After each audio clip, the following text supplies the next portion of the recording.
네, 녹화 다시 한번 시작을 해보겠습니다. 자, 칸트가 이제 우리가 실천이성 비판을 통해서 이야기하고자 한 것은 행위로부터 자유롭게 존재하는 도덕 법칙과 선의지가 어떤 형태로 우리가 도덕적 행위를 하는데 그 근거를 마련해 줄 수가 있느냐. 자, 근데 도덕 법칙과 선의지는 제가 전 시간에도 말씀드렸지만 뭐다? 형식이다. 형식이고 그것은 사태 그 자체는 아니다. 이것은 무엇이냐면은 경험과 자유로운 그 경험으로부터 자유로운 하나의 절대적인 조건일 뿐이지 그것 자체가 뭐다?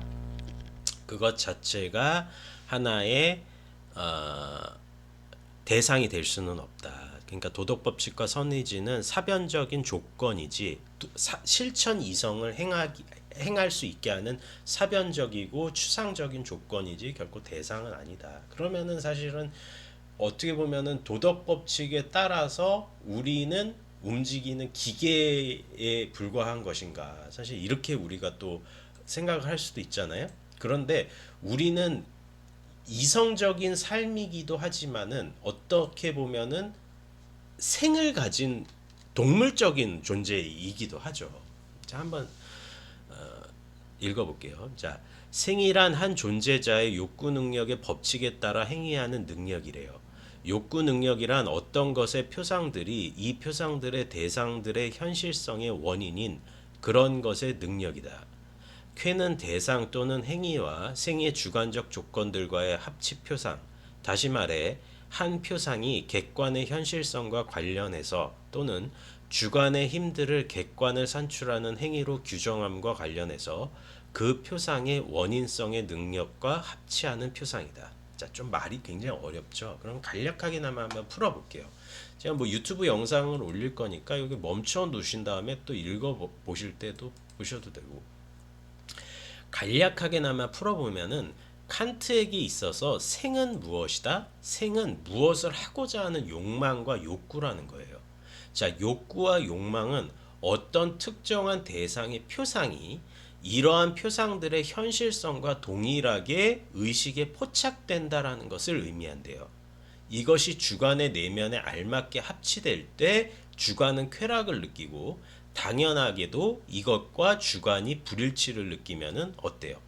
불쾌를 느낀다는 거예요. 그러니까 생은 결과적으로 주관이 가지고 있는 욕망의 표출이라는 것이 칸트의 의견이에요. 그리고 이거는 칸트 이후의 독일 관념론자들에게서도 비슷하게 이렇게 언급이 되는 지점이거든요. 그러니까 생이라는 것 자체는 결과적으로 무언가를 갖고 싶고 무언가를 욕망을 하고 그리고 내가 갖지 못한 어떤 것을 다른 사람이 갖고 있을 때 그것에 대해서 질투를 하고 사실은 이런 지점이 생의 근본적인 원인이라는 것이 칸트의 생각이에요.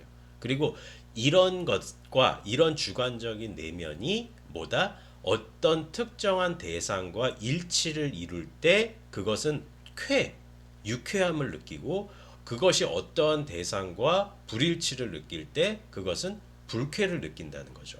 이게 무슨 얘기인지 아시겠죠? 자, 그러면은 한번 조금 더 읽어볼게요. 자, 서설.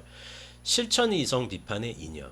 실천적 사용에서 이성은 의지의 규정 근거들에 종사하는 바, 의지란 표상들에 대응하는 대상들을 산출하거나 이런 대상들을 낳도록 자기 자신을, 다시 말해 자기의 원인성을 규정하는 능력이래요. 왜냐하면 여기서 적어도 이성은 의지를 규정하기에는 충분하고 의욕만이 문제가 되는 한에서 그것은 언제나 객관적 실제성을 갖기 때문이라고 이야기합니다. 그러므로 여기서 제기되는 문제는 첫 번째 물음은 과연 순수한 이성이 그 자신만으로 의지를 규정하기에 충분하냐?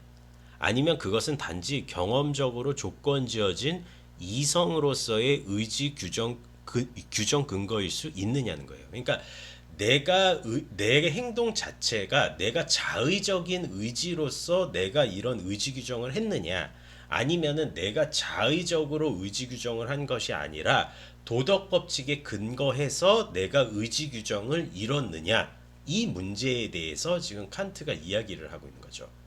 그래서 여기서 순수 이성 비판에서 정당화되긴 했지만 그러나 어떠한 경험적 서술도 가능치 않은 원인성 개념, 곧 자유의 개념이 등장한다는 얘기예요.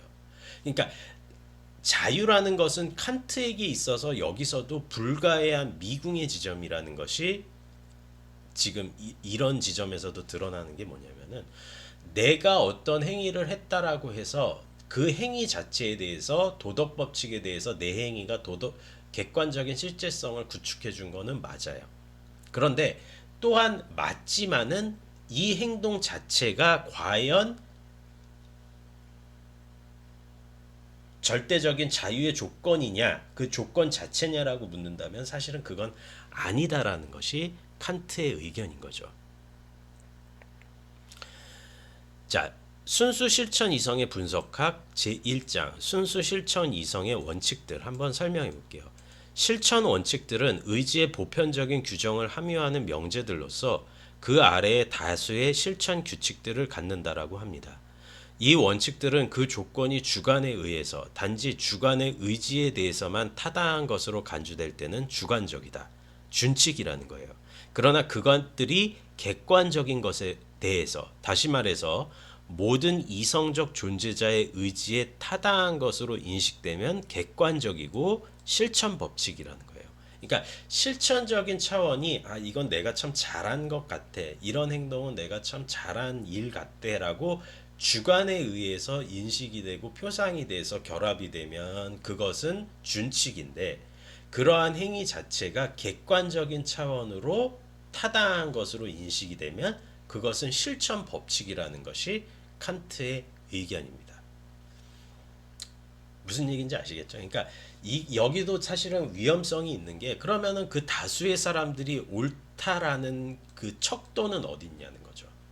그러니까 객관적이다라고 했을 때 그 객관적인 것이 다수의 객관적인 이성적 존재자들에게 타당한 것으로 인식이 된다라고 한다면은 과연 그 객관적인 척도에 따른 그 지점은 어디 있냐는 거죠. 그러니까 이것도 사실은 조금 뭐라고 얘기해야 되냐면은 좀 아이러니한 지점이 있다 이렇게 좀 볼 수가 있는 것 같아요. 그러니까 주관의 표상이 일치되는 거는 준칙까지는 알겠는데 다수의 주관이 그것을 암묵적으로 인정한다라고 해서 그것이 객관적 실제성이고 실천 법칙이다 이렇게 표현될 수 있을까? 사실 이거는 좀 어려운 말이거든요.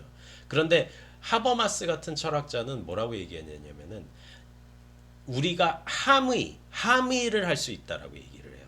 그러니까 토론과 함의와 이런 이성적인 토론을 통해서 뭐가 가능하다라고 하냐면은 객관적인 법칙을 하나의 다수의 사람들이 객관적인 법칙을 인정할 수 있는 그런 하나의 체계가 마련을 될 수 있다라고 보거든요. 그러니까 여러분들 생각은 어떠신지는 모르겠지만은 어쨌든 간에 사회적인 규범이 이성적인 차원에서 정부, 국가, 교육, 시스템 뭐 이런 것들이 마련이 돼 있다라고 우리가 이야기를 하는 것은 결과적으로 이성을 가진 객관적인 존재자들이 도덕 법칙에 근거해서 집단적이고 공동체적인 함의 끝에 나왔기 때문에 그것은 곧 실천 법칙들로 생각을 할 수가 있다라는 이야기가 나오는 것이죠.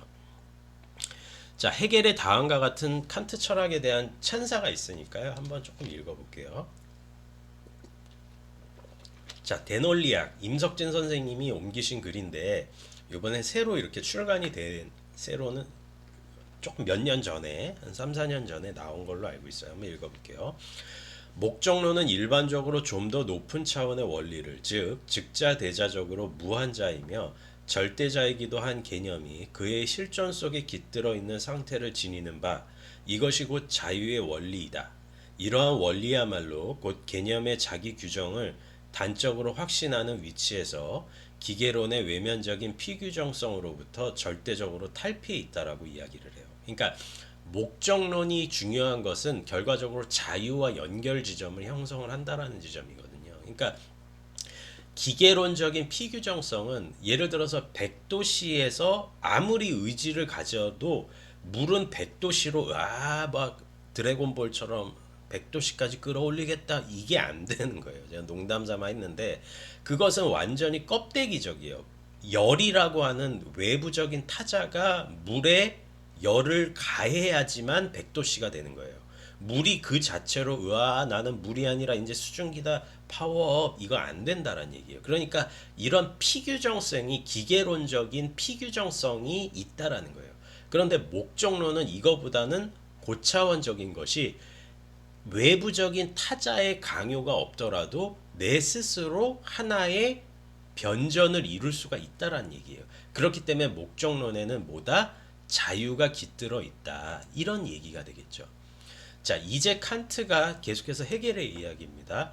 이제 칸트가 철학에 끼친 위대한 공헌 중 하나는 그가 상대적 내지 외적 한목적성과 내적 한목적성 사이의 구별을 설정했다는 데 있으니 이 후자의 경우를 통하여 생명의 개념, 즉 이념을 해명함으로써 비록 그의 이성 비판이 한낱 불완전하고 극히 빗나간 방향에서 그것도 소극적인 방법으로만 행하였다 하더라도 반성 규정이나 형이상하게 상대적인 세계를 능가하도록 적극적인 양식으로 철학을 고양시켰다는 것이다. 자, 외적 한목적성은 그야말로 그거예요.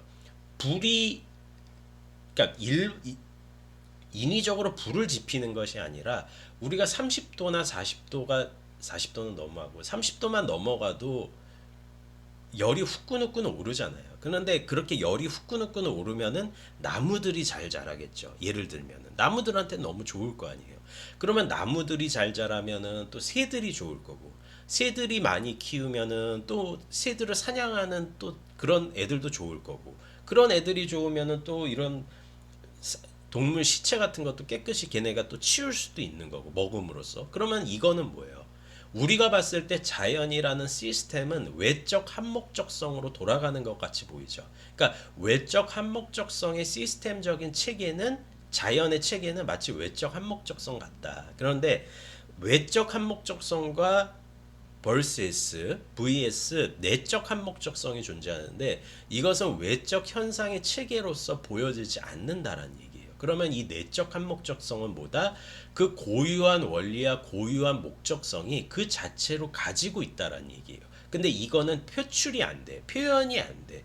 우리에게 눈으로 드러나지 않고 경험될 수 없는 종류의 것이 내적 한목적성이다. 이렇게 보시면 될 것 같아요. 그렇기 때문에 칸트는 내적 한목적성을 자유와 목적론으로 진정한 목적론으로 구분하고 있고 외적 한목적성을 기계론으로 대립시키고 있다. 이렇게 보시면 될 것 같아요.